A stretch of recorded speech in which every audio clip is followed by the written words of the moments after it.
तो couple of days back एक article बड़ा पॉपुलर हुआ था, ट्विटर पे काफी स्प्रेड किया जा रहा था। ब्रॉड स्ट्रीट का आर्टिकल था। ब्रॉड स्ट्रीट एक पब्लिकेशन है, major publication, well known publication है। उस पर पब्लिश हुआ था article, the persistence of identity इस नाम से आर्टिकल था।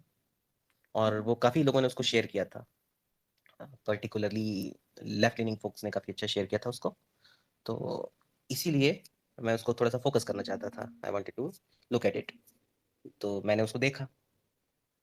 आर्टिकल जो है वो डॉक्टर पवित्र सूर्य नारायण ने लिखा है। और ये जो है आर्टिकल 2012 में एक पेपर उन्होंने पब्लिश किया था, उसके बेसिस पे लिखा है। तो डॉक्टर सूर्य नारायण जो है वो लंदन स्कूल ऑफ इकोनॉमिक्स में प्रोफेसर है, और काफ़ी आर्टिकल्स वो लिखती हैं अलग अलग सब्जेक्ट्स के ऊपर। तो ये आर्टिकल जो है, ये पर्टिकुलरली इसकी थीम जो है वो ये है कि इंडियन इलेक्टोरल पॉलिटिक्स में वो कास्ट आइडेंटिटी कैसे अफेक्ट करती है। इंडियन इलेक्टोरल पॉलिटिक्स के अंदर में अगर आप इंडिविजुअली वोट करना चाहते हैं तो अक्सर आप अपने कास्ट ग्रुप के बेसिस पे वोट करते हैं। पर्टिकुलरली उन्होंने एक खास इसमें आर्गुमेंट रखा है उन्होंने, कि पर्टिकुलरली मंडल कमीशन के आने के बाद, रिपोर्ट आने के बाद में जो अपर कास्ट वोट था वो शिफ्ट हुआ बीजेपी की तरफ। क्यों? क्योंकि उनको लगा कि भाई मंडल का जो अनाउंसमेंट है उसकी वजह से जो अपर कास्ट का स्टेटस है, particularly with respect to education और गवर्नमेंट एम्प्लॉयमेंट, तो इनडायरेक्टली वो पावर की तरफ इंडिकेट करते हैं। इन दोनों में फर्क पड़ने वाला है, उसकी वजह से तो डिफेंसिव स्टांस के लिए इन्होंने सोचा कि भाई अपर कास्ट ने, ये ऑथर का इंटरप्रिटेशन है जो मैं कह रहा हूँ, कि अपर कास्ट ने अपने आप अपना वोट शिफ्ट कर लिया बीजेपी की तरफ। ये उस आर्टिकल का कोर आर्गुमेंट है।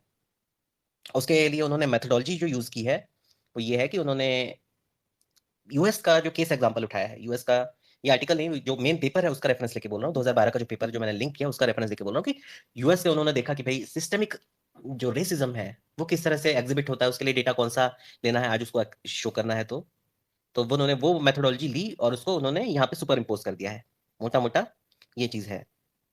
तो उन्होंने पुराना वहाँ का डेटा देखा कि भाई वहाँ पे इलेक्ट्रल पॉलिटिक्स में कैसे अफेक्ट होता है, वहाँ सिस्टमिक रेसिज्म कैसे काम करता है, और वो जो चीजें हैं वो सारा का सारा इंक्लूडिंग मेथोडोलॉजी वो यहाँ पे उन्होंने चिपका दी। अब यहाँ पे एक प्रॉब्लम ये क्रिएट होती है लॉजिस्टिकली, कि कास्ट रिलेटेड डेटा है वो गवर्नमेंट ऑफ इंडिया कलेक्ट नहीं करती है, पर्टिकुलरली इंडिविजुअल कास्ट का कलेक्ट नहीं करती है। एससी और एसटी एज अ ग्रुप वो कलेक्ट कर लेती है। क्योंकि लेकिन इनको इसका चाहिए था, पर्टिकुलरली डिफरेंट डिफरेंट कम्युनिटीज का चाहिए था, स्पेसिफिकली फोकस करके इनको अपर कास्ट का परसेंटेज चाहिए था। अपर कास्ट, ओबीसी और एससी अलग अलग चाहिए था, और वो इनको इलेक्टोरल लेवल पे चाहिए था। जैसे हर डिस्ट्रिक्ट के अंदर में हर सीट के ऊपर, अगर ग्रैनुलरली जाना चाहे तो वार्ड के ऊपर, इस तरह से इनको डेटा चाहिए था। अब इसमें प्रॉब्लम ये हो जाती है कि इस तरह का डेटा तो गवर्नमेंट ऑफ इंडिया कलेक्ट नहीं करती है, नहीं इलेक्शन कमीशन कलेक्ट करने देता है आपको। तो करें क्या? तो इन्होंने सोचा कि भाई एक काम करते हैं, पुराना कोई ऐसा डेटा हो जिसमें इस तरह का ये वार्ड वार्ड या तालुका या डिस्ट्रिक्ट लेवल पे ये अलग अलग कास्ट ग्रुप्स का डेमोग्राफिक्स हो, वो उठाते हैं, वो डेमोग्राफिक्स उठाते हैं और वो आज की पॉपुलेशन के ऊपर हम सुपर इम्पोज कर देते हैं। तो उन्होंने यही काम किया भाई, आज की पॉपुलेशन उठाई, उन्होंने सुपर इम्पोज कर दी और ये बताया कि भाई इलेक्टोरल पॉलिटिक्स में ऐसा हुआ कि मंडल के रिपोर्ट के आने के बाद या उसकी जो रिकमेंडेशन है उसको अप्लाई करने के बाद में अपर कास्ट वोट जो है वो शिफ्ट हो गया बीजेपी की तरफ। और पर्टिकुलरली उन्होंने एक पॉइंट हाईलाइट किया है कि जो उसमें भी हाईलाइट किया उन्होंने, ब्राह्मण वोट जो है वो खास तौर पे शिफ्ट हुआ है, और उसका जो एटीट्यूड है वो ये है कि वो रीडिस्ट्रीब्यूशन नहीं चाहता है। तो उन्होंने ये स्टेटमेंट अपने आर्टिकल में लिख दिया है, अपने पेपर में भी लिखा है कि जो ब्राह्मण कम्युनिटी है वो ये नहीं चाहता है कि रीडिस्ट्रीब्यूशन हो। और ऐसी डिस्ट्रिक्ट जहाँ पे ब्राह्मण डोमिनेंस है वहाँ पे तो और ज्यादा फिर इन चीजों की वजह से, इन फैक्टर्स की वजह से वोट शिफ्ट जो बीजेपी की तरफ है वो बहुत ज्यादा नजर आता है। उन्होंने ये हाईलाइट किया है एक चीज। और एक चीज और ये कही है कि ये भी ये लोग मानते हैं, पर्टिकुलरली अपर कास्ट में और ब्राह्मण कम्युनिटी के अंदर में ये माना जा रहा है कि जो जिन लोगों के पास में वेल्थ नहीं है, सोशल स्टेटस जिनका कम है, वो उनके खुद की प्रॉब्लम है, उसमें गवर्नमेंट का कुछ खास लेना देना नहीं है, या समाज का कुछ खास लेना देना, दूसरे फैक्टर्स का कुछ खास लेना देना, ये उन्होंने एस्टेब्लिश करने की कोशिश की है। इनफ इंपॉर्टेंट चीज है वोटिंग पैटर्न्स की। अगर आप आर्टिकल में जाएंगे इनके, तो आर्टिकल में एक मैप दिखाया जाता है, और वो मैप इन्हें बहुत हाईलाइट करते हैं। वो मैप उनको दिखाने की कोशिश करती है कि वो मैप दिखा के कहते हैं कि भाई प्री मंडल जो था वो जो वोट शिफ्ट था वो बहुत कम था, या वोट परसेंटेज टुवर्ड्स बीजेपी जो था वो इन जगहों पे बहुत कम था, और मंडल के आने के बाद एकदम से फैल गया जिन जिन जगहों पे ब्राह्मण डोमिनेशन था। उनका टर्म ये यूज करती है, ब्राह्मण डोमिनेशन। और राइट विंग वोट शेयर को वो दिखाना चाहती है, वोट शेयर राइट विंग का बढ़ गया। अब इसमें इशू ये आता है, इसमें इशू जो क्रिएट होता है वो दो तीन है, जिनमें से एक मैं आपको हाईलाइट कर देता हूँ। वो ये है कि प्यू सर्वे जो है वो आपको ये एस्टेब्लिश करके दे देता है कि जो डिफरेंशिएशन है, या एक तरह से आप ये कह लीजिए कि अपने ग्रुप में ही रहना है, ये वाली फीलिंग जो है वो भारत की सभी कम्युनिटीज में है, across all faiths all cast. ये एक चीज आपको बिल्कुल ध्यान में रखनी होगी। और इनका जो डेटा सैंपल है प्यू से तो बड़ा हो नहीं सकता है। तो इनका डेटा सैंपल 3,300 का था, प्यू वाले लोगों का तो 30,000 का है। प्यू वाले लोगों का थ्रू आउट नेशन का है, बड़ा तगड़ा सैंपल है, तो ज्यादा नया भी है। इन्होंने तो पुराना डेटा उठाया, उसके ऊपर सुपर पोस्ट किया, एक सर्वे किया था इन्होंने अपनी स्टडी के लिए, 2012 के आसपास की स्टडी के लिए सर्वे किया था। उसमें 3,000 के आसपास का सैंपल था इनका। और उसमें भी आगे मैं बताऊंगा कि उसमें क्या गड़बड़ियां हैं सर्वेज में। लेकिन ज्यादा इंपॉर्टेंट बात यह है कि प्यू का डेटा जो है वो ये बताता है कि भाई सारी कम्युनिटीज एक दूसरे के साथ में उतना ज्यादा मिलना जुलना तो पसंद नहीं करती हैं। तो फिर आप एक ही कम्युनिटी के ऊपर ठीकरा फोड़ रहे हो, ठीक है भैया, आप ठीकरा फोड़ना चाहते हो फोड़ दो। लेकिन प्रॉब्लम यह है कि अगर आप ये अप्रोच अपनाते हो तो ये सारी कम्युनिटीज को कंडेम कर देता है, क्योंकि कल को मैं उठा के डेटा ये आपके खिलाफ भी बना दूंगा, आपकी कम्युनिटी के खिलाफ, फिर आप रोते रहिए। तो डू नॉट वेपनाइज थिंग्स। अगर आपको फॉल्ट लाइन दिख रही है तो आप उसको वेपनाइज नहीं कर सकते हैं। ये अगर आप एकेडमिशियन है तो फिर ये फर्स्ट प्रिंसिपल है आपका। ठीक है, do not engage into politics, do not make weapons for politics. तो अगर आप इस प्रिंसिपल को ब्रेक करें तो धिक्कार है आपके एकेडमिशियन होने के ऊपर। ये आपकी डिसऑनेस्टी को कंप्लीटली शो करता है, फर्स्ट थिंग। क्योंकि ये जो टूल इन्होंने यूज किया है ये बहुत ज्यादा प्रॉब्लमेटिक टूल है। ऑनेस्ट इंक्वायरी करनी थी कोई दिक्कत नहीं है, लेकिन जिस तरह की लैंग्वेज इन्होंने अपने आर्टिकल में यूज किया है, अपने मेन पेपर में यूज किया है, वो बहुत ज्यादा प्रॉब्लमेटिक है। तो आप कहोगे यार तुम एकेडमिया की लैंग्वेज पे सेंसरशिप लगा रहे हो, एकेडमिया के टॉपिक पे सेंसरशिप लगा रहे हो, तुम तो जो है वो लोगों की तरह बिहेव कर रहे हो कि भाई वो लोग कहते हैं कि भाई आईक्यू के ऊपर आप बात नहीं कर सकते हो, ऐसी बातें कर रहे हो तुम। नहीं, ये बात ऐसी नहीं है। ये बात ऐसी है कि ये मैलिशियसली यूज किया जा रहा है एकेडमिक फ्रीडम को सिंपली पॉलिटिकल नैरेटिव्स डेवलप करने के लिए। ये पर्टिकुलरली ये जो लेफ्ट लीनिंग भाई लोग हैं, उनकी एक आदत होती है, जो आप खुद करते हैं उसका इल्जाम दूसरों के ऊपर लगाते हैं। ये लोग खुद यूज करते हैं जो एकेडमिया के टूल्स होते हैं, पर्टिकुलरली सोशल साइंसेस में जो टूल्स होते हैं उनको यूज करता हूं। मैं आपको सर्वे के कुछ क्वेश्चंस पढ़ के सुनाऊंगा तो आपको पता चलेगा कितना मलिशियस है सर स्टडी का इनका डिजाइन। तो ये यूज करते हैं, मिसलीडिंग क्वेश्चंस पूछते हैं लोगों से, और फिर उसके बेसिस पे सर्वे पे मनचाही फाइंडिंग्स निकाल देते हैं, और फिर ये लोगों को कहते हैं कि आप इन टॉपिक्स के ऊपर बात नहीं कर सकते हैं। तो एकेडमिक फ्रीडम का मिसयूज और पॉलिटिकल वेपनाइजेशन आप कर रहे हैं, इल्जाम दूसरों के ऊपर लगा रहे हैं। अब आपको ऑनेस्ट इंक्वायरी करनी थी तो ये अक्रॉस ऑल कास्ट ग्रुप कर सकते थे, क्यों? अगर आपने ये दो चार्ट दिखाए हैं, फिगर 1 आपका जो आर्टिकल है उसके अंदर फिगर 1 है जिसमें आप शो कर रहे हैं कि भाई वोट पे परसेंटेज बढ़ गया, तो भैया जो सीट्स बीजेपी को क्या वो सिर्फ और सिर्फ इसकी वजह से मिल रही थी कि मंडल की वजह से उनको वोट शिफ्ट हुआ? क्या एस्टैब्लिश कर सकते हैं आप? Can you establish without a doubt कि इसी वजह से हुआ है? यू कैन नॉट, क्योंकि there are more important factor, जिनमें से एक मंदिर पॉलिटिक्स थी जिसकी वजह से इनको बहुत ज्यादा वोट मिले थे, पर्टिकुलरली हिंदी हार्टलैंड में। और ये आपके जो मंडल आर्गुमेंट है उससे मच मच स्ट्रॉन्गर आर्गुमेंट है। दूसरी चीज, आप ये कह रहे हैं कि सिर्फ और सिर्फ अपर कास्ट वोट शिफ्ट हुआ था, नहीं बहना, there were other communities also. आपने हाईलाइट किया अपने पेपर के दौरान कि जो 60s टू 80s के बीच में जो ओबीसी कम्युनिटी है, they got wealthier. One, because of ये जो ग्रीन रेवोल्यूशन थे उसके बेनिफिट से। और उसके आगे मैं एक चीज जोड़ता हूँ, पर्टिकुलरली 90s के आसपास जो लिबरलाइजेशन चालू हुआ, तो उसके बाद में भी जो जमीन वगैरह लोगों ने बेचना चालू किया, उसमें भी बहुत लोगों ने पैसा कमाया। पर्टिकुलरली अगर एनसीआर बेल्ट की तरफ देखोगे तो वहां पर जो सिटी एडजेसेंट जगह है वहां पे आपको बहुत सारे ऐसे वेल्थी कम्युनिटीज मिल जाएंगी, पंजाब में भी आपको मिल जाएंगे। तो इस तरह की जगह, हरियाणा पंजाब, इन जगहों पे बहुत सारे मिल जाएंगे। और आई बिलीव देश के दूसरे हिस्सों में भी इस तरह का ट्रेंड आपको दिखेगा, जो सिटी एडजेसेंट एरियाज है या जहाँ पे पर्टिकुलरली डेवलपमेंट हो रहा है, तो यहाँ पे बहुत सारी कम्युनिटीज को पैसा आया है। ये दो तीन ऐसे रीजन। तीसरा ऑब्वियसली बात है जो जॉब्स वगैरह है उसकी वजह से लोगों को बेनिफिट मिलना चालू है। ये सारे लोग जो हैं, इनमें से बहुत सारे लोग ये इधर बीजेपी को शिफ्ट हो गए हैं, इनको वोट करना है। अभी अब ज्यादातर जो स्टेट्स हैं उनके अंदर में जब आप वोट परसेंटेज देखोगे तो वो तो 40+ जा रहा है इनका। भाई आप ब्राह्मण को वोट कितना लोगे? 4-5% पॉपुलेशन में, पीयू के सैंपल में 2.5% दिखा रहा है। उतने वोट से तो होगा कोई जीतेगा नहीं इलेक्शन। वोट इलेक्शन जीतना है और आपके सामने जो अपोजिशन है वो यूनाइटेड है, आपको कम से कम 40 से 45% चाहिए वोट। और वो वोट पाने के लिए आपको ओबीसी कम्युनिटीज को ऐड करना होगा। और ये याद रखिए कि ओबीसी कम्युनिटीज जो है ज्यादातर स्टेट्स में मोस्ट पावरफुल कम्युनिटीज हैं, even in terms of wealth, in terms of political power, दोनों में ही वो मोस्ट पावरफुल कम्युनिटीज हैं। उनको साथ लिए बिना आप नेशनल पॉलिटिक्स रूल नहीं कर सकते हो। तो जब आप ये चीजों को देख रहे हैं तो आपको पता चला कि भाई देर आर मल्टीपल फैक्टर्स, और ये अपने पेपर में सिर्फ एक चीज को उठा के ब्लेम शिफ्ट करने की कोशिश कर रही हैं। मैं डेटा आपको दिखा सकता हूँ कि मेरे पास, अच्छा, इनका इनका एक आर्गुमेंट था कि मैंने जो ये डेटा उठाया है, पर्टिकुलरली कास्ट बेस्ड जो डेटा है वोटिंग का, वो मेरे पास था नहीं, तो मैंने 1931 का एक और आर्गुमेंट है, इनका पुराना डेटा उठाया मैंने। कई लोगों ने इसके ऊपर ऑब्जेक्शन किया था, भाई वो पुराना डेटा क्यों उठा रहे हो आप? तो कह रहे थे नया डेटा कलेक्ट नहीं करती है सरकार। सरकार कलेक्ट नहीं करती है, प्राइवेट एजेंसीज तो कलेक्ट करती है ना। There is CSDS. सीएसडीएस लोक नीति है, प्राइवेट बॉडी है, अच्छा डेटा कलेक्ट करती है। वो मेजर स्टेट्स में जाती है, पोस्ट पोल सर्वे करती है, बस कास्ट कम्युनिटीज वो डेटा कलेक्ट करती है। उनसे क्यों नहीं आप डेटा ले लेते हो? फ्री में दे देगा वो। प्रोफेसर हिलाल अहमद जो हैं वो बार बार आर्टिकल लिखते हैं अलग अलग मीडिया में, मेजर इलेक्शंस के बाद में वो दिखाते हैं वोट परसेंटेज बाय कास्ट। इसके ऊपर मैं कई बार बात भी कर चुका हूँ। आप उनसे कांटेक्ट कीजिए, उनसे डेटा लीजिए, शॉर्टी मेथोडोलॉजी लेके आप रिजल्ट निकालने चले हैं। 1931 का ब्रिटिश era का डेटा आप उठा के आज के उसके पॉपुलेशन के ऊपर फिक्स कर रहे हैं। मतलब समाज में जो परिवर्तन हो रहा है आप उसको नकार रहे हैं। ये तो इतने 80-90 साल में जो परिवर्तन हो रहा है, भाई 1900 मतलब 91 के बाद ही एक सोसाइटी में 2 जनरेशन चेंज हो चुके हैं। आप क्या समझ रहे हो? मतलब क्या खा के लिखते हो आप, क्या काम करते हो, ये दिख रहा है। और ऐसे पेपर पब्लिश भी हो जाते हैं। मेरे को वो रिव्यूअर चाहिए जिसने ये पीयर रिव्यू किया है, पकड़े के चप्पलें मारना है उसको। साला एक तो शॉर्टी मेथोडोलॉजी है, डेटा सोर्सेज करप्टेड है, उसके ऊपर से जो अजम्पशन है वो कूड़ा है। इसीलिए उन्होंने आगे जो सर्वे किया उसमें क्वेश्चन पूछे हैं वो सड़े हुए हैं। चलो मैं आपको क्वेश्चन बता देता हूँ एक दो इनके सर्वे के। ये पेज नंबर 37 में था इनका सर्वे। इनका पेपर अगर आप खोलेंगे तो उसमें आपको इनका ये दिखेगा क्वेश्चनेयर, कि भाई इनको एस्टेब्लिश करना था कि ब्राह्मण कम्युनिटी जो है वो जो है एंटी रीडिस्ट्रीब्यूशन। अब रीडिस्ट्रीब्यूशन में इन्होंने डेफिनेशन में क्या रखा है पता है? रीडिस्ट्रीब्यूशन में सिर्फ और सिर्फ रिजर्वेशन को रखा है।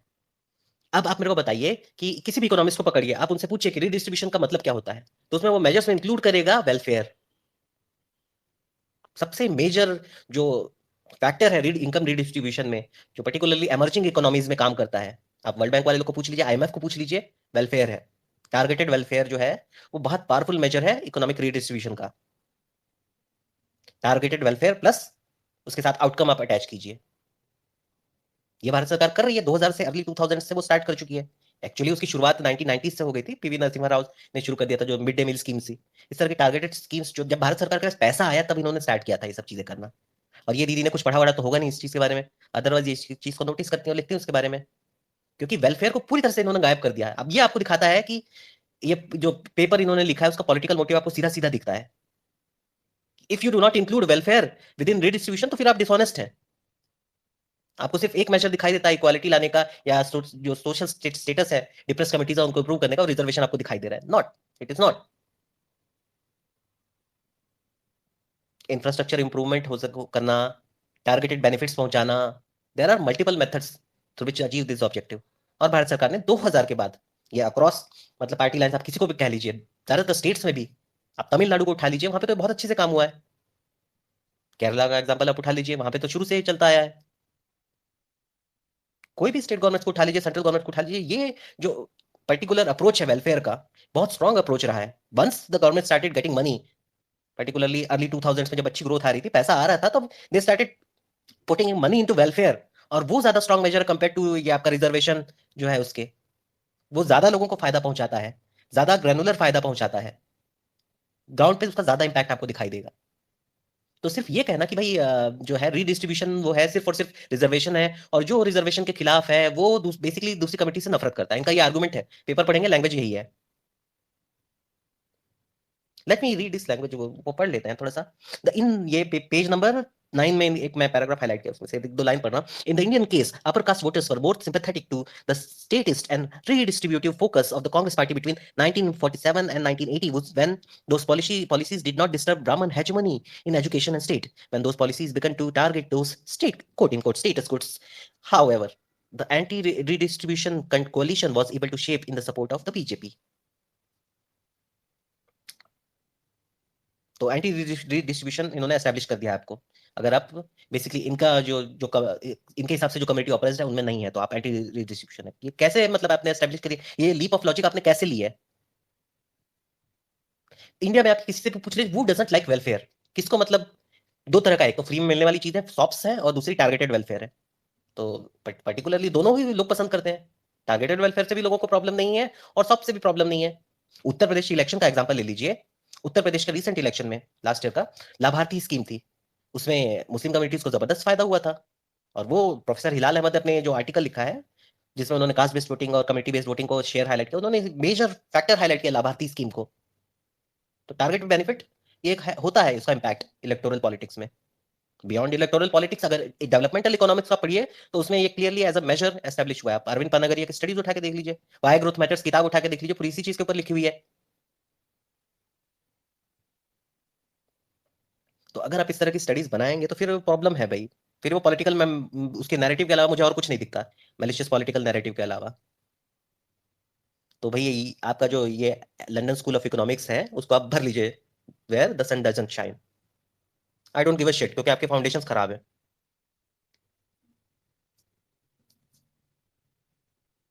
और it didn't take me like 3 to 4 months to come to this conclusion. 2 बार आर्टिकल पढ़ा, एक सिंपल एमबीए है, नॉर्मल कोई भी पढ़ के समझ जाएगा कि भाई प्रॉब्लम है इसमें, और क्या प्रॉब्लम है वो भी दिख गया, डेटा के साथ प्रॉब्लम है वो भी मुझे दिख गया। Let me just read a couple of questions जो मैं ढूंढ रहा था। लेट मी फाइंड पेपर में, मैंने यहाँ नीचे लिंक करके रखा है वो पेपर, आप खोल लीजिएगा, उसमें मैंने हाईलाइट किया है। तो let me read an excerpt. अब ये है पेज नंबर 35 इनके स्टडी में, और इन्होंने अपने जो सर्वे किया था उसमें वो क्वेश्चन पूछती हैं लोगों से। तो एंटी रीडिस्ट्रीब्यूशन व्यूज को एस्टेब्लिश करने के लिए ये क्वेश्चन पूछ रही हैं।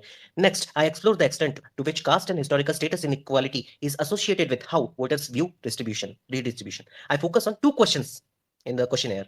So question 1, tell me to what degree do you agree with this statement? And the statement is, people themselves are responsible for their poverty, not the government. तो to what degree do you agree कि भाई ये लोग अपनी गरीबी के लिए खुद जिम्मेदार हैं, सरकार नहीं। इसके रिस्पॉन्स से उन्होंने ये डिसाइड कर लिया कि लोग एक रीडिस्ट्रीब्यूशन के खिलाफ है, दो जो डिप्रेस कमिटीज उनके दुश्मन है। इस क्वेश्चन से उन्होंने डिसाइड कर लिया। सेकंड उनका क्वेश्चन है, tell me to what degree do you agree with this statement, there should not be caste based reservation in jobs. ये भी स्टेटमेंट से इन्होंने ये 2 चीजें डिसाइड कर ली कि आपको रीडिस्ट्रीब्यूशन अच्छा नहीं लगता, वेल्थ रीडिस्ट्रीब्यूशन, और दूसरा आप जो है वो अदर कम्युनिटीज के दुश्मन है। ये 2 क्वेश्चंस के बेसिस पे। अब ये देख सकते हो कितना मलिशियस डिजाइन है, पूछ कुछ रहे हो और उससे कंक्लूजन कुछ और निकाल रहे हो। तो ये आपको फिर दिखा रहा है प्रॉब्लम, ये आपको प्रॉब्लम दिखा रहा है। ठीक है, तो ये मैं मोटा मोटा यहाँ पे मेरे को हाईलाइट करना था। लेट मी चेक, एक बार ड्राइव में मैं चेक कर लेता हूँ if I have any other thing जो हाईलाइट करनी है मुझे। तो आई हैव टॉक्ड अबाउट की वोटिंग बाय कास्ट, जिसके लिए मेरे पास डेटा है, तो वो मैं यहाँ पे लिंक में ऐड कर दूंगा। एक छोटा सा मैंने पावर पॉइंट डेक में मैंने सारे आर्टिकल जो मुझे मिले उसमें वोटिंग बाय कम्युनिटीज जो है सीएसडीएस का डेटा है वो मैंने डाल दिया था। और एक और पॉइंट जो उन्होंने हाईलाइट किया थी स्टडी का जो वो मोटिव है, वो यूएस में अक्सर क्वेश्चन पूछा जाता है, why do people vote Republican despite, particularly जो lower state of the society है, लोअर इनकम ग्रुप जो होता है, why do they vote Republican, जो सेंट्रल स्टेट्स है, ये क्वेश्चन बार बार पूछा जाता है।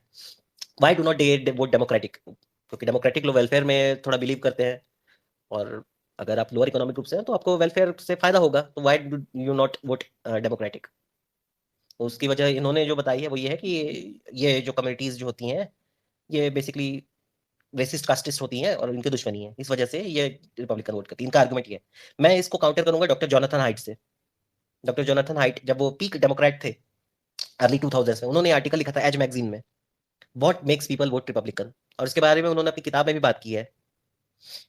तो उनकी द राइचस माइंड नाम की बुक थी, उसमें उन्होंने इस चीज के बारे में बात की थी। जब उन्होंने आर्टिकल लिखा था उनको दोनों पार्टी की तरफ के फॉलोअर्स की तरफ से गालियां पड़ी थी, लेकिन उन्होंने ये बताया था कि लोग अपने मॉरल रीजन की वजह से वोट करते हैं, प्योर इकोनॉमिक रीजन की वजह से वोट नहीं करते हैं। और उसके फैक्टर्स उन्होंने one of the moral basis में बताए थे, जिसके अंदर में फेयरनेस वो जो था एक मॉरल बेसिस था कि लॉट ऑफ पीपल जो होते हैं वो फेयरनेस को, पर्टिकुलरली कंजर्वेटिव बेंट जिनका होता है, वो फेयरनेस को एक मेजर क्राइटेरिया मानते हैं जज करने का एक्शंस को, पर्टिकुलरली पॉलिटिकल एक्शंस को जज करने का। वो फेयरनेस क्राइटेरिया के अंदर जाके फिर वोट देते हैं अगर उनको कुछ चीज़ फेयर नहीं लगती है। पर्टिकुलरली कंजर्वेटिव सेंसेस जो होते हैं वो इसके बारे में सेंसिटिव होते हैं। तो वो ये कह रहे हैं डेमोक्रेट्स को कि जो आपके हिसाब से वोट नहीं करता, आप उसको डेमोनाइज मत करो, आप उनके जो ये है मॉरल फ्रेमवर्क है उसको समझने की कोशिश करो। अब ये बात है कि आपको रेसिस्ट बहुत सारे मिल जाएंगे, लेकिन आप उसको जनरलाइज नहीं करोगे यार, कि भाई 4-5 ट्रम्पियन आपको मिल गए जो जबरदस्ती का मांगा उठा के हल्ला मचा रहे हैं, उनको लेके आप पूरे के पूरे कंजर्वेटिव्स को फिर रेल दोगे, ये तो ठीक नहीं है ना। अब ये कौन मना करता है कि भैया ट्विटर पे आप देखोगे यहाँ पे कई सारे नमूने भरे पड़ते हैं। एक अपरिचित नाम के सज्जन है, वो अखंड चमन है, प्रोबेबली एक अपर कास्ट वाले ही होंगे वो। ऐसे बहुत सारे नमूने मिल जाएंगे अपर कास्ट वाले, एनआरआई मिल जाते हैं, चमन, अपर कास्ट वाले, मूर्ख, रिग्रेसिव व्यूज वाले। लेकिन उसको, इनके व्यूज को आप पूरी सोसाइटी के ऊपर चिपका दोगे तो गलत बात होगी। Don't do that. Be honest. अगर आप एकेडमिशियन है तो फिर आपको ऑनेस्ट होना पड़ेगा। तो डॉक्टर जोनाथन हाइट से सीख लीजिए। तो ये एक और आर्गुमेंट है। और क्या है, हाँ चलिए मैं एक बार क्विकली इसे रन कर लेता हूँ। इनका जो क्रिटिसिज्म था, हमारे जो तीन मेजर जो हमारे लार्ज लैंग्वेज मॉडल्स हैं, चैट जीपीटी, गूगल बार्ड और बिंग एआई, तो इनको मैंने कहा था, ये आर्टिकल दिया था उनको, मैंने टास्क दी थी कि भाई do a thorough red team review on this article और find issues with methodology, premises, logic, data, इन चीजों के बारे में इशू देंगे। Also report if there are any biases, major fallacies, data errors, और find if this article is ideologically driven, propagandistic in nature, and has a few dog whistling instances। ये मैंने कुछ इश्यूज इसको हाईलाइट करने के लिए task दिया था। तो गूगल बार्ड क्या कहता है? गूगल बार्ड कहता है, I have read the article, persistence of identity, and conducted a thorough red team review. Found the following issues with the article. First, the methodology is flawed. The author uses a single survey to make sweeping generalizations about the relationship between caste and political views. The survey is not representative of the Indian population as a whole। जी मैं इसके बारे में पहली बात कर दिया था। तो एक सर्वे उन्होंने 3,000 लोगों का उठाया और उसका, क्योंकि सैंपल भी उतना बड़ा नहीं है भाई, प्यू के बराबर का आप लेते तो फिर समझ में भी आता। तो ये एक चीज, और सिर्फ एक सर्वे उन्होंने उठाया है। फिर उसमें डेटा के साथ एक और प्रॉब्लम आती है कि उन्होंने 1931 का डेटा उठाया और उसको उन्होंने आज के उसमें सुपर इम्पोज कर दिया। उस टाइम का कंपोजिशन उठा के, उस टाइम के व्यूज उठा के आज के उसमें वो चिपका दिया इन्होंने। कंपोजिशन आप कहते हो, इलेक्टोरली कंपोजिशन, तो वो गलत है। दूसरा जो प्रीमाइस, सेकंड थिंग जो गूगल हाईलाइट कर रहा है, but premises are biased. Author assumes that the caste is primary determinant of political views. Doctor Jonathan Haidt agree करते हैं इस चीज से। The assumption is not supported by the evidence. जो उन्होंने एविडेंस प्रेजेंट किया वो भी वीक है, वो इसको सपोर्ट नहीं करता। तीसरा, the logic is flawed. Author's argument is based on a series of logical fallacies. For example, the author commits the fallacy of composition by assuming that what is true of individual Brahmins, जिनका सर्वे किया है, that is always true, that is also true of all Brahmins। ये एक चीज है। ठीक है, आप अगर ऐसा करना चाहते हो तो फिर वो सबके ऊपर अप्लाई होता है। मैंने कहा ना कि आप वेपनाइजेशन नहीं कर सकते इस तरह की चीजों का। एक तो फैलेसी कर रहे हो, ये हरिया टाइप वाली बात हो जाती है। जो राजस्थानी हमारे रैशनलिस्ट होते हैं वो ये काम बहुत करते हैं। तो डोंट डू दिस। ठीक है, वी आर लर्न पीपल, तो we do not do this things. The data is unreliable. Fourth point. Author uses data that is outdated and inaccurate. For example, the author cites data from a survey that was conducted in 1931. The data is not relevant to the current political climate in India। इसके बारे में मैंने दो चीजें का example आपको दे दिया। प्यू सर्वे का डेटा आपको बता दिया, सीएसडीएस का डेटा बता दिया आपको। दोनों ही आपके पास एक्सेसिबल है, अवेलेबल है, उठाइए और यूज कीजिए। If you are an academician, free में दे देंगे आपको दोनों sources. The article is ideologically driven. Fifth point. The author's goal is to promote a particular political agenda. The agenda is evident in author's selective use of evidence and author's biased interpretation of the evidence। ये self-explanatory है। The article is propagandistic. The author's goal is to persuade the reader to adopt a particular point of view. The goal is evident in the author's use of inflammatory language and the author's personal attack on those who disagree with the authors। Article is replete with dog whistling against particular communities. The author uses coded language to appeal to prejudices of the reader. The coded language is used to demonize particular communities and to promote hatred and division। Google कहता है, in conclusion, I believe the article, The Persistence of Identity, is flawed and a biased piece of propaganda. The author's goal is to promote a particular political agenda and to demonize particular communities. The article is not credible and should not be taken seriously। ये Google board कह रहा था।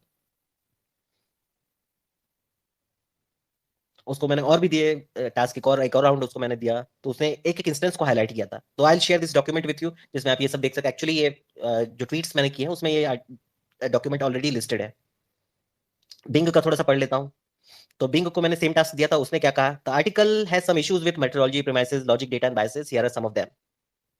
The article uses a difference in difference design to estimate the effect of mandal announcement of BJP vote share across different districts with different level of caste status inequality. However, this design assumes that the districts are comparable in terms of their pre-treatment trends and confounding factors। यानी pre मंडल और post मंडल same, सारी चीजों के अंदर same है। The author does not provide any evidence or test to support this assumption, which could be violated by many factors such as economic development। Migration होता है। अगर आप माइग्रेशन मैप देखोगे तो बहुत सारे ये उत्तर प्रदेश, बिहार वगैरह से मुंबई की तरफ बहुत बड़ा माइग्रेशन होता है। उत्तर प्रदेश, बिहार से दिल्ली की तरफ बहुत बड़ा माइग्रेशन होता है। कंपोजिशन बदल जाता है टेरिटरीज का। जो डेटा जानते हैं वो बिल्कुल देख देख सकते हैं इस चीज का। तो विजुअलाइजेशन टूल्स आ गए हैं, तो वो लोग देख सकते हैं। चार्ट प्रेजेंट कर दिया जाएगा आपको, चाहिएगा तो। The author does not provide any evidence any evidence to test to support this assumption, which could be violated by many factors such as economic development, urbanization, social movement, media exposure, etc. etc. बहुत सारे factors हैं, हर factors के लिए आपको data मिल जाएगा. Problem ये है कि इनके पास हैमर है, आइडियोलॉजिकल हैमर, और वो हर चीज को उसी से चपेटना चाहते हैं, उसको हर चीज को उसी चीज से मारना चाहते हैं, आइडियोलॉजिकल हैमर से. डॉक्टर थॉमस सोवेल की जो डिस्क्रिमिनेशन एंड डिस्पैरिटी, इसी आर्गुमेंट को काउंटर करने के लिए बनी है. भाई जहां पे आपको डिस्पैरिटी दिखती है उसका मतलब डिस्क्रिमिनेशन जरूरी नहीं है. There are multiple factors. अगर आप दो कौड़ी के भी सही इकोनॉमिस्ट हो तो आपको सबसे पहले वो कंफाउंडिंग फैक्टर्स को संभालना पड़ेगा, कंट्रोल करना पड़ेगा. फिर ये बताता है बिंग बताता है the article relies on a single measure of caste status inequality which is the ratio of Brahmin population to non Brahmin population in 1931. This measure is problematic because for several reasons. One, it doesn't capture the diversity and hierarchy of caste within the non Brahmin category. बिल्कुल सही point है. OBC, SC, उसके अंदर भी महादलित आ जाता है. फिर एसटी सबसे नीचे अगर हायरार्की में आना जी आता है तो ये टिपिकल आप हायरार्की बना सकते हो. तो उसके अंदर में ओबीसी के अंदर भी आपको हायरार्की दिख जाता है. एससी के अंदर भी आपको हायरार्की दिख जाती है, with in the communities hierarchy दिख जाती है, या with in the group hierarchy आपको दिख जाती है. तो ये आपको देखना होगा. पर्टिकुलरली रिजर्वेशन के अप्लाई होने के बाद कुछ कम्युनिटीज हैं जो बहुत स्ट्रांग हो गई हैं विद इन इवन ओबीसी, और एससीज में बहुत स्ट्रांग कुछ कम्युनिटीज हो गया. राजस्थान के मीनास को आप एग्जांपल ले सकते हो, सबसे strong, one of the strongest communities में काउंट हो रहे हैं वो. तो फिर आप जो पुराना क्राइटेरिया आप नहीं अप्लाई कर सकते, चीजें बदल चुकी हैं, राइट. सेकंड पॉइंट हाईलाइट करता है, it doesn't account for changes in caste composition and mobility over time. बिल्कुल सही बात है. तीसरा, it doesn't reflect the actual distribution of resources and opportunities among caste. ये भी बात सही है, क्योंकि इन्होंने किस तरह से रिडिस्ट्रीब्यूशन हुआ वो भी इन्होंने नहीं बताया, क्योंकि वहां पे भी तो इशू आ रहा है ना. क्रीमी लेयर वाला इशू क्यों आ रहा है, क्रीमी लेयर की डिमांड क्यों हो रही है, सुप्रीम कोर्ट क्यों उसकी बात कर रहा है कि एससी में पर्टिकुलरली क्रीमी लेयर अप्लाई किया जाए. इनका पॉइंट ये है ना कि रिडिस्ट्रीब्यूशन इक्वल टू रिजर्वेशन, उसमें प्रॉब्लम है, वो उनको दिखता नहीं है. ऑब्वियस सी बात है. मैं कहता हूँ welfare is a better tool, लेकिन ये एग्री नहीं करेंगे. क्या D, it may be subject to measurement error और मैनिपुलेशन बाय कॉलोनियल अथॉरिटीज. जो पुराना डेटा था, फेयर इनफ. अब उसके बाद इन्होंने ये हाईलाइट किया बिंग ने कि the article uses a linear regression model to estimate the effect of caste status inequality on BJP vote share. However, this model assumes that the relationship between the two variables is linear and additive. Y is equal to mx plus c वाला relationship है, ये assume किया जा रहा है, which may not be the case. For example, there could be non-linearities or interaction between caste status inequality and other variables such as income, education, religion.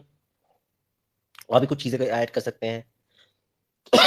The author does not test or address these possibilities. अब यहाँ पे इनका intersectionality apply नहीं होता है. The author uses aggregate data at the district level to infer individual level behavior.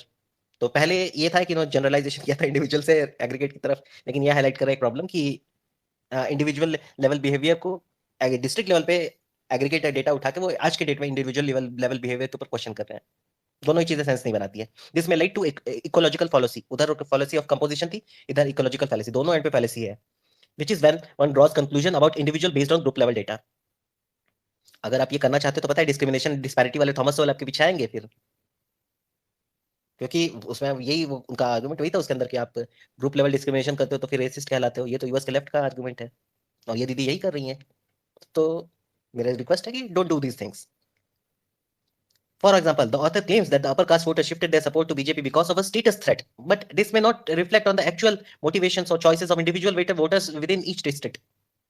मैं तो कहता हूँ ये पहले लेवल पे ही प्रॉब्लम है, क्योंकि इन्होंने हिंदुत्व वाला जो फैक्टर है, मंदिर वाला फैक्टर, उसको इग्नोर मार दिया है. फिर उसके नीचे इंडिविजुअल लेवल पे भी लोगों का अलग अलग मोटिवेशन हो सकता है. So there could be a heterogeneity or variation among upper caste voters based on the factors such as age, gender, occupation, ideology, etc., etc. Fair enough. The article has some biases and fallacies in its interpretation and presentation of the results. Here are some of them. A, it selectively cites evidence that support its argument and ignores or downplays evidence that contradicts it. मैंने आपको data दिखा दिया है, particularly Pew का और इसका CSDS का जो बताया जिसके बारे में ऐड भी कर दिया जाएगा, नीचे यहाँ ऐड कर देंगे. B, it makes causal claims based on correlational evidence without ruling out alternative explanations or mechanism. Other factor को consider नहीं किया है, obvious सी बात है. C, it generalizes its finding from a specific historical context and period to a broader and longer term phenomena, जिसके तहत basically 80 साल की डेवलपमेंट, 90 साल की डेवलपमेंट को इन्होंने पूरी तरह से नकार दिया और कहा जो 1931 का जो स्टेटस था वही आज अप्लाई होगा. ठीक है भैया, फिर मतलब क्या है, हम लोगों ने डेवलपमेंट इतनी क्यों की है, सोशली हम लोगों ने इतनी डेवलपमेंट क्यों की है. D, it uses loaded terms and rhetoric that imply value judgments or ideological position. तो यहाँ पे हम लोग अभी रुक जाते हैं। मैंने आपके सामने ये चीजें दिखा दी है, पॉइंट मेजर मेजर जो हाईलाइट कर मैं वो रिपीट कर देता हूँ कि एक चीज है जो यूएस में रेसिज्म का मॉडल है, उसको उठा के इन्होंने यहाँ स्टडी पे अप्लाई कर दिया है। बी, इनकी मेथोडोलॉजी फ्लॉड है, इनके जो कोर एजम्पशन है वो फ्लॉड है। सी, जो सर्वे वगैरह इन्होंने बनाया उसकी लैंग्वेज जो सर्वे के क्वेश्चंस की है वो मलिशियस है। डी, जो इन्होंने आर्टिकल लिखा है और उससे पहले पेपर उठाया है उसके अंदर की लैंग्वेज जो है वो बहुत ही प्रॉब्लमेटिक है। पर्टिकुलरली आर्टिकल्स जो लिखे हैं उसकी लैंग्वेजेस बहुत प्रॉब्लमेटिक है और उसका भरपूर पॉलिटिकल मोटिव से इस्तेमाल किया जा सकता है। तो ये कुछ इश्यूज थे जो मैंने हाईलाइट कर दिए हैं। तो अब यहाँ पे हम लोग रुकते हैं, इसके बाद हम लोग पावर स्टार भाई के स्पेस पे चलते हैं और वहां पे फिर ब्रॉडर डिस्कशन कर लेंगे। तो let's stop here. I hope ये जो डिस्कशन है आपके लिए हेल्पफुल रहा होगा। Let's meet another time. See you soon.